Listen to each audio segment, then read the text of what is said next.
وادی نیلم میں محکمہ صحت کی ابتر صورتحال، بنیادی مراکز صحت کی عمارتیں سرے سے موجود ہی نہیں ہیں۔ صحت عامہ کی ابتر صورتحال جانتے ہیں ممتاز احمد بٹ کی اس رپورٹ میں۔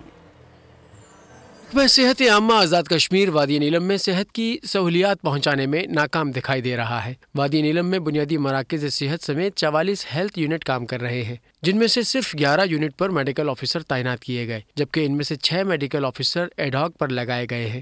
BHUs میں ڈاکٹر سالوں سے تعینات نہیں کیے گئے۔ ضلع بھر کے 11 بیسک ہیلتھ یونٹ اور 22 طبی صحت مراکز کی عمارتیں سرے سے موجود ہی نہیں۔ پرائمری ہیلتھ کیئر کا جو BHU اور RC ہے، تو وہاں پہ ہمارے پاس کچھ سینٹر ایسے ہیں جہاں پہ آلریڈی میڈیکل آفیسرز کی پوسٹیں موجود ہیں اور وہاں پہ کچھ لوگ کام کر بھی رہے ہیں، لیکن کچھ ابھی پوسٹیں خالی ہیں۔ عوام کو بنیادی مراکز صحت سے سہولیات کی عدم فراہمی سوالیہ نشان بن چکی ہے۔ نیلم ویلی کی 3 لاکھ کی آبادی صحت کی سہولیات سے محروم ہو رہی ہے۔ ڈاکٹروں کے ساتھ ساتھ وہاں پر میڈیسن جو ہے 91 کی مردم شماری کے مطابق وہاں میڈیسن دی جاتی ہے، نئی مردم شماری کے مطابق وہاں میڈیسن بھی دی جائے اور وہاں پر ڈاکٹروں کو پھر فوراً تعینات کیا جائے۔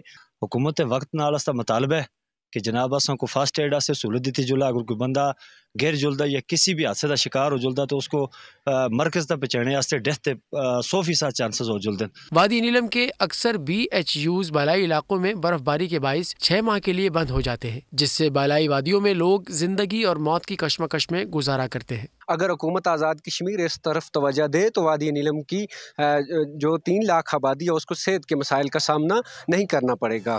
کیمرہ ٹیم کے ساتھ ممتاز احمد بٹ، وادی نیلم، آزاد کشمیر۔